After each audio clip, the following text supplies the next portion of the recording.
Ladies and gentlemen, welcome back to Talking Numbers, my special edition of Talking Numbers Mastering Profit series. It's my 5-part series, which is fantastic, and it's brought to you by Profit Master Global Outsourcing. Again, if you've missed the first 3 episodes, this is episode number 4. My name is Paul Jantz, and it's fantastic to have you guys here to listen to what we are going to share. We are talking about people. It's probably in my 20 years of working in the industry, it's always been a really important, and everyone wants to know about how you can manage people, you can increase performance, and ideally, if you increase performance, how that can flow down to profitability. And that's a part of what we've been talking about in this particular Talking Numbers Mastering Profit series, which is fantastic. Rich Croker, welcome back. It's fantastic to have you here to talk about, again, mastering profit. How are you doing? Very well, thank you. Very well. And I can just say that as we get into this one about people, that the pop-up sign behind you, all of those people are actually my staff. There you go. There you go. There you go. So just probably a great little segue. Maybe why don't you share a little bit about, I know there's been enormous growth. So we're talking about growth here, and this whole series is about growth. So maybe just quickly share about your journey and where you've moved towards. Again, you're probably fair to say you've set yourself up for some great growth. Well, so I won't go all the way back, but so I've been in the accounting profession for about 40 years. But about 8 years ago, we were looking at our accounting practice and looking at the marketing that we were undertaking in the business. And part of that at the time was a direct marketing plan that we had in mind, where we were reaching out to potential clients. And the cost of getting that done in Australia was quite high, and we were paying for that at the time. And we started to look around at how we might be able to do that a little bit more cost effectively. And at the time, you might remember the internet, the speed of the internet was growing very quickly from about 2010 to 2014. We saw enormous changes in connectivity across the internet. And as a result, we started looking at saying, well, did we actually have to do what we were wanting to do? Did we have to do it in Australia? Was there a way that we could get it done offshore? And I started with one staff member in Manila, in a place called Bonifacio Global City. And that young lady worked with me for a little while. And eventually we relocated the business from Manila, about 100 kilometres north to an area called Clark. It centres around the Clark Air Force Base, a former American Air Force base, that was set up as a high technology zone for businesses like ours some years ago. And we took off from there. I think we originally had, from one staff member, it became 2, became 4, and so on and so forth. We're up about 100 staff up there now. Yeah, brilliant. Yeah. And that's a great story in itself. So it's within a short window, how you've been able to grow that business. And again, this is the great thing about this. So today we're going to sort of focus on, through this episode of Talking Numbers Mastering Profit, we want to get into a little bit more of let's call it some stories, some pros and cons. I want to sort of tap into some of the pros and some of the cons. I know, COVID has made, or the pandemic has probably allowed a lot of the firms that were maybe sitting on the fence of allowing people to work from home or having a team in a different location. It's probably opened up their mindsets to say, yeah, look, my team actually were pretty good. My team did, my efficiency was just as good. I didn't lose anything. So it actually forced people. So I want to get your thoughts. I've got my thoughts, but I want to get your thoughts on all of that as well, because I think it's been a positive towards businesses looking at other areas to increase profits. So what we might start off with is, let's talk about, obviously, given your current role and the way that you are structured with the firm. Let's talk about the pros and cons of using offshoring as an option to grow your firm. What sort of stories can you share for us, mate? Well, just to take the COVID example that you're talking about, our offshore practice had incredible growth through that period of time. as we move to working from home, and I think I mentioned this in an earlier series, the accounting practice that I'm in here in Australia, as COVID came on, we moved our whole team to home, and our actual efficiency went through the floor. There were a number of serious issues that occurred in the early stages of people working at home. And so as an organisation, we had to work through those to work out how we could actually make that work better. It didn't take us that long, but I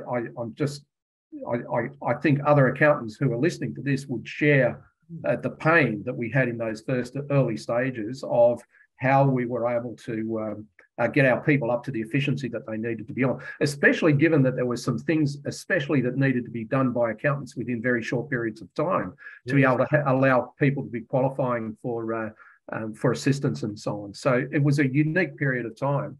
Over in the Philippines, we actually had, so about the same time that we went to lockdown here and everybody went home, we were the same over there. But we were already seeing it. We had pre-imagined what it would have been like if we all got sent home. And in the zone that we're in, which is a very heavily protected, secure zone, so it only takes one decision to lock the whole place down, and there's 20 or 30,000 people who can't travel because of it. That's how easily it is able to lock down this particular area. But we got notice of that, and we were able to get our staff moving from the office. And I remember it was a Monday morning where we were actually shutting it down. We had people going from the office on Monday morning at 6:30 a.m. They were operational by 10 a.m. that day. Our first people were operational by 10 a.m. that day. It was an incredible exercise of logistics and redeployment of resources to be able to get those people from the office to be then set up working from home. And I think it was the same day, but by lunchtime that day, we had to send pizzas around to everybody because they were just so pleased with how they'd gone. It was really remarkable. But I think, so coming back to your point about the pros of the offshore situation, well, one of them is that you're working with people who are dealing with people. And using a firm like mine, we are an accounting firm. So I'm a chartered accountant here in Australia. So you're actually dealing with an accounting firm here in Australia. And all of the things that you get concerned about with the work from home situation are typically things that we're already working with over in the offshore environment. So data and information security, for example, one of the things that I've especially been concerned about with the work from home model is that you can't control the environment in which you're working. So, for example, I'm talking to you through a camera, but you don't know who's around me. You don't know who's looking at the screen or anything like that. Now, when you're starting to talk about private information from an accounting firm being shown up on the screen, whether it's in Australia or overseas, but take the situation here in Australia. If you've got somebody working on tax returns here in Australia, sorry, it's just something popped up on my screen. I'll just get rid of it. So you couldn't see that, could you? But here we were worried about information security, and so we should be. Well, the same thing happened over in the Philippines, that we were worried about information security. And as the situation developed, we also developed very, very quickly. So some of the tools that we have on our machinery are not tools that you would have on the machinery here in Australia.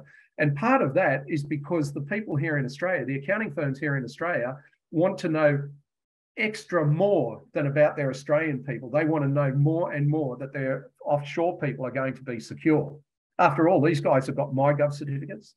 They've got access to their Xero files.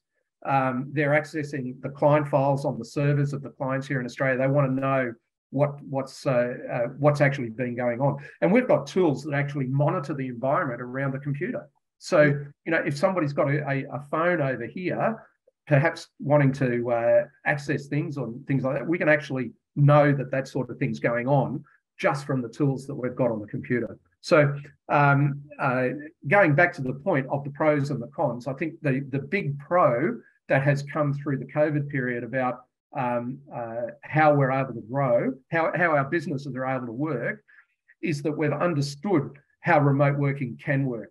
And we started to understand very, very quickly. I mean, you're at home right now. So am I. That's exactly right. And it's a funny thing. You sort of go back to that. And I still remember there was, being in the office and there were rumors that we were going to go into lockdown.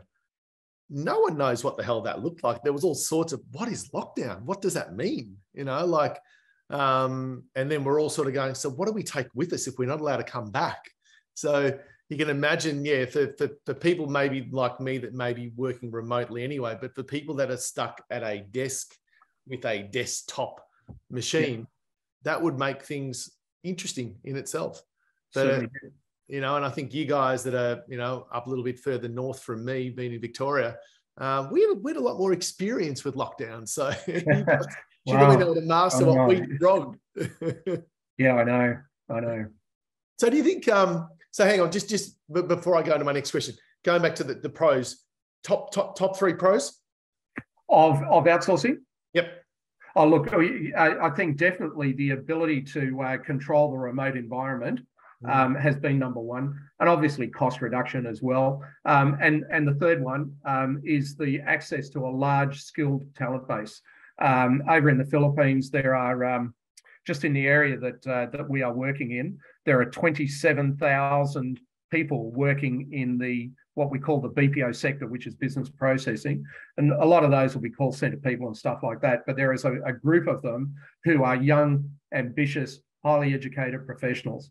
And that is the talent pool that we're accessing. Now, then bring that to the Australian situation, and we are, at the moment, we are hanging out for staff. Yeah. Yeah, and it's by the way, it's still hard to get staff in the Philippines as well. Don't be concerned about. Don't think that it's easy, but it's a large talent pool. And as I said, just in our area, 27,000 people. Break that down. There's probably between 5,000 to 8,000 people who are of interest to us to be able to work with our clients. Yeah, brilliant. It's an interesting one, I suppose, because you look at. And in previous episodes, you spoke about your dad being an accountant, you've been an accountant, your brother being an accountant. So you had that sort of coming through. With today's, if I look at my three boys and the opportunities, everything's about, these things. So it's about the electronics. So, and I remember talking about this last year on a show with Riz, how do we make the accounting sector sexy again? Because it's not sexy enough. So are there enough people wanting to study accounting? And I think the numbers are declining. So it's an interesting conundrum that we're falling into because of technology. Tech has allowed certain efficiencies. It's allowed people to do, like you mentioned before, you've got 100 people over there. It's allowed you to grow and then provide opportunities.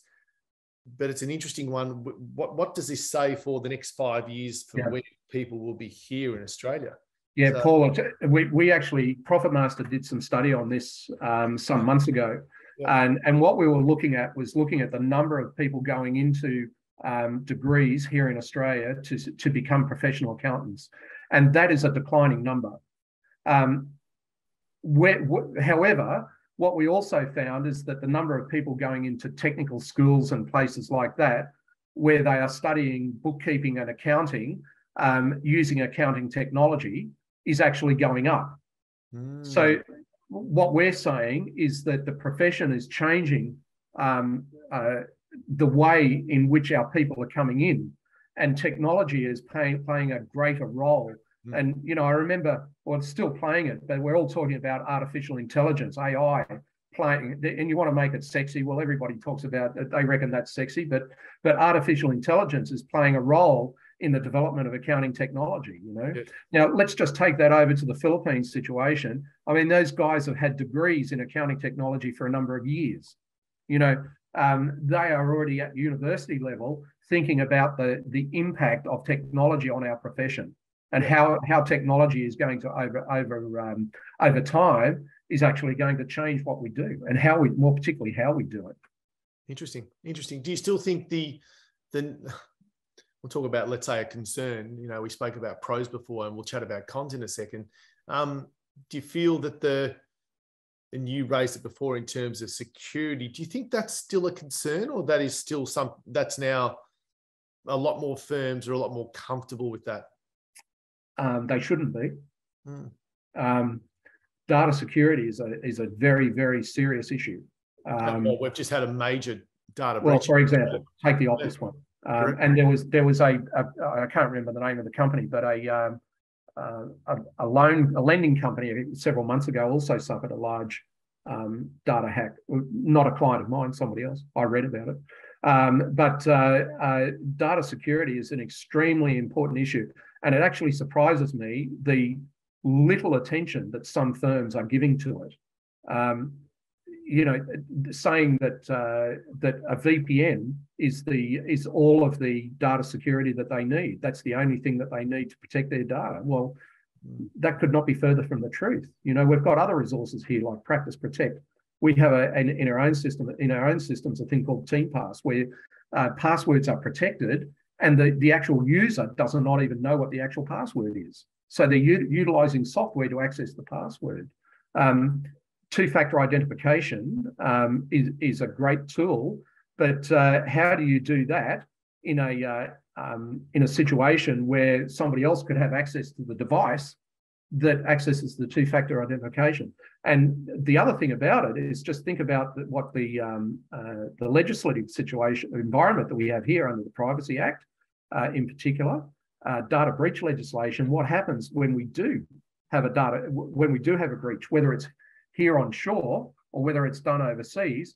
You could end up with a situation where you have to report to all of your clients a particular data breach, and that's a horrible thought. So I actually think that data security has to be a major consideration of the profession when we're using hybrid work arrangements.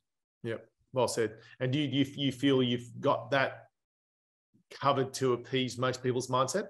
In our organisation, we can demonstrate it. I mean, we've got not only data information securities, but we've got physical securities as well. Physical access, environmental tools that can see what's going on around the systems. Tying data up so that it can't be translated into anything. Yes. All that sort of stuff. Yeah, interesting. So what would be some of the... Sorry, if I could just stay with that, by the way. It's an important thing if you're considering an offshore team. It's very, very important that you consider that data security thing. And I mentioned that it surprises me about some firms don't give due attention to to information privacy. And I'll give you an example.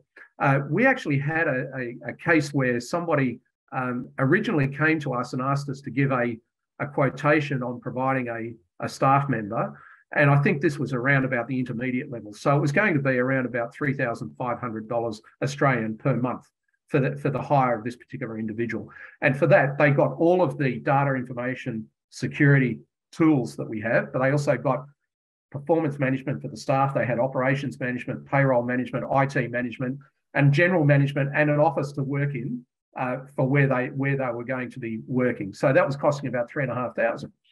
And this particular firm said, look, I can actually go and get somebody working from home for around about like just over $1,000 a month. Why do I need to go with you? And eventually they decided that they wanted to go and work from home, and they engaged the person working from home. I think it was about 6 or 8 weeks later, they came back and said, look, can we just revisit that? We've just found out that the place that this particular person was working from has got power outages, and we can't control the power. The person's working from a desktop, not a laptop, so there's no power security. So when it goes down, it goes down. There's no VPN working on the internet connection. And by the way, they go, this particular individual has gone AWOL for 3 days over the last week. We weren't able to contact them. Now, irrespective of what that means in terms of the resource that they have engaged, the security issues associated with that are very, very serious. Yes. You're giving people access to tax portals, for example. How do you do that when you don't have that sort of control? Anyway, so not very long after, by about the second month, they came and they're now happily ensconced with us, and they're a very good client of ours, and we're very happy to have them. Yeah, I think it's the old scenario, isn't it? And I know we talk about it a lot. What you don't know, but that's probably the reason why to talk, engage, start that communication to what are all the things I need to know? What are the things that clients have experienced in the past? How can we overcome those? There's always the scenario of the leader, and the leader is always going to encounter those problems and, first to market, those sorts of things. And then of course you're going to have your followers that the first to market have already made those mistakes. So therefore they can jump on and have of value the key things that may have experienced maybe 2 or 3 or 4 years ago, which is very, very beneficial. My wife will tell me I made every one of the mistakes. But we're there now. It's actually a delightful business. I'm very proud of the business. I'm very proud of the people who work there. They've done a tremendous job. Yeah, good, yeah. Mate, and so you should be too. Growing a team offshore and to have 100 people there is it's not easy. As most people listening to this would probably say, well, I've got 5, I've got 10, or I've gone to 30, and going from 30 to 60 could be to some people a nightmare, but you've got 100 over there, which is brilliant. Actually, that's just touching on something there. One of the things we did with a firm this year, at the beginning of last year, they made the decision to actually grow their team in the Philippines, and they wanted to have a team of 20 straight up. That's how they wanted to grow it. So they came to us and they said, well, look, we want to put 20 people over there. And it was across their audit division and business services division. And we said, okay, well, we can help you do all of that. And they said, well, actually, we want that to be our own company over in the Philippines. So you talk about the people who've made all of the mistakes along the way. Yeah. Well, our first engagement was actually to help them set up the business over there, set up the corporation. So we actually dealt with the Securities Exchange. It's called the Securities Exchange Commission over there, SEC. And we actually worked with them to set up the company. And then we set up all of the professional requirements. They had all of the registrations that they needed. Set up their relationship with the Bureau of Internal Revenue, everything that needed to be done, the Department of Labor and so on, and now they're engaging. And as of the beginning of this year, so it actually took them about 12 months to get up and go, maybe 9 months to get up and going. But once it was up and going, they've now got about 10 people over there. They'll grow that to 20 pretty quickly. And they're actually owning the company themselves. Right. Interesting. Yeah, well, that's I suppose the opportunity that exists, doesn't it, really? It just depends on whether your mind is open to it or whether it's closed off to it. So using that as a nice segue as well. I like little segues at work like that. Let's say you're open to the idea to make outsourcing work, offshoring work, employing team members. You just mentioned the firm there that wanted to start with 20. What are the sorts of things that you need to make sure you have in place to actually consider that strategy to grow a firm? Internally and externally, onshore and offshore. Yep. Okay, so start with onshore. Firstly is the commitment to do it. And I mentioned earlier about having a champion within the firm who will take the challenge to make it a reality. Dealing in a place like the Philippines is an administrative difficulty. It's a very, very difficult place to work. And if you want to set up there, there's no reason why you can't go and do it and go and set it up. But you must be prepared to walk through the administrative minefield to be able to get there. And it's not the same as in Australia, where you just go and buy a company off the shelf and away you go. There are rules around the constitution of the company and the articles of the company, who can be the directors, who can be the shareholders, the relationship between the two, and all sorts of things. And that's just before you can get off the ground. Wow. Now, before you can then start trading, there's about 5 different organisations that you have to deal with to be able to get the necessary approvals to be able to work. So there's, I don't want to bore our listeners with some of these, but things like the equivalent of Medicare, the equivalent of superannuation. They have another thing over there called the Home Mutual Development Fund. The Department of Labor, the mayor of the place in which you're going to work, the sanitary department of the place in which you're going to work, the landlord that you're going to be working with. All of those are things that are administrative steps that you have to take along the way. Now, working with a company like ProfitMaster, we can actually help smooth that process simply because of the people that we've got on the ground over there. But also you can get on the ground using the ProfitMaster resource from day one while you're setting this up. Now, we've got seats in our office for, I think, for about 180 people. And from time to time, we have people come in and come in. They're there for a while. They move out for a little while, and so on and so forth. But to be able to come in and actually use that as a resource while you're setting up your own company is actually a useful tool as well. Mm. And that's what we've done with this other company, by the way. Yeah, brilliant. Brilliant. Yeah. That, again, the great part about this is just giving our listeners, the accounting firms out there, the ability to listen to this and say, right, how have other people done it? Can I take a bit of that and a bit of that and a bit of that and a bit of that and formulate it into my own strategy to have this work better for our firm moving forward? And that's the great thing. If you are listening to this now and sort of challenging you a little bit onto how you can improve. And I think every firm that I've always worked with always wants to improve. They want to get better. And if they can improve and get better, that results goes back into profit and therefore value to shareholders, which is what we started with right on episode 1. So these are the sort of the great things that you can continue to think about, which is what I love. Mate, as we look to wrap up our 4th episode, any parting comments before we wrap up? Oh, look, I think, Paul, if somebody wants to try the outsourcing idea, I encourage it. For me, it's been the most incredible experience. I have made the mistakes along the way, but I've grown as a result of it, and I'm very, very happy with it. And I really mean that. I'm very, very proud of what we've built over there, and I'm proud of our people. Our management team over there and our operating team. They're great young people who've got so much to give to our profession. We haven't even touched on it. I mean, many of the people in our accounting teams are actually qualified CPAs. Very, very skilled people. And if somebody's thinking about trying to use people with us in the Philippines, I encourage it so much. It's been a great experience for me, and I encourage everybody, if they're thinking about it, have a go. Yeah, brilliant. Well said. And I think, right from the start, you mentioned this as well in terms of commitment. You've got to be committed to it. I'm not quite sure whether if it's half-baked where you can go, and if you're sitting on the fence, you're not quite sure. Well, again, commitment, as you mentioned before, is a fairly important one, to be committed to the process to growth. If that's you know how you were talking about the firms that had failed with the outsourcing model. Well, there's plenty of companies over there that have failed. They started and they realized that it wasn't really for them, or they took the wrong steps along the way, or they didn't have enough capital to be able to get it up and going, and all of that sort of stuff. That's what I say. The commitment is half of the battle. The commitment and the champion to make it work.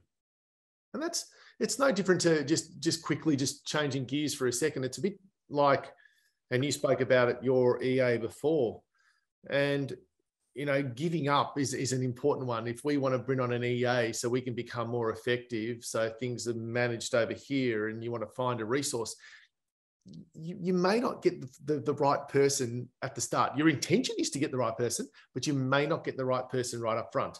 You may not get the right person the second time, but you probably get the right person the third time, because you're committed to getting the person that is going to be able to help you to make life easier. So It's very similar. That's why I wanted to sort of bring that analogy into play, because I feel when I went down that road to finding an EA, look, first of all, there's people that own businesses are usually control freaks. You don't want to give up, but that's what you need to do. You've got to give up, in order for other people to flourish, and that gives you more time to do what you need to do to focus on the business. So, So I'll just add to that, Paul, and I know we're taking a bit of time here, but if I could give a shout out to Jennifer, I hope she's listening here somewhere along the way. We love you, Jen. But just coming back to that first and second and third case that you try it the first time, fails second time. Well, that's all part of the provider that you provide. It's something that I just want to throw in here, is that when you deal with ProfitMaster, we actually provide this. We find the staff member for you. You interview the staff member. We give them skills tests. We give them capabilities tests. We give them personality tests. And we give our clients a 3-month staff replacement guarantee that if we can't find the right person for you first up, no, we will find it. We want you to have the best person for the job. Brilliant. Brilliant. Good way to wrap up episode 4, Rich. All right, mate. Thanks, mate. Thanks for joining us again. Thanks for sharing to all of you. Hope you've enjoyed another 32 minutes of listening to what we've had to share. And again, hopefully it gives you a little bit of something to take to the next stage. And that's what we want you to do. Hopefully a thought-provoking little nugget or 10 little nuggets to say, how can I continue to do what I'm doing and do it better? And that's the whole part of the growth experience. So hope you've enjoyed it. Tune in for our next and final episode of this series 1. Look forward to chatting to you soon. See you, Paul. Join us at Profit Master. Passionate people, passionate career.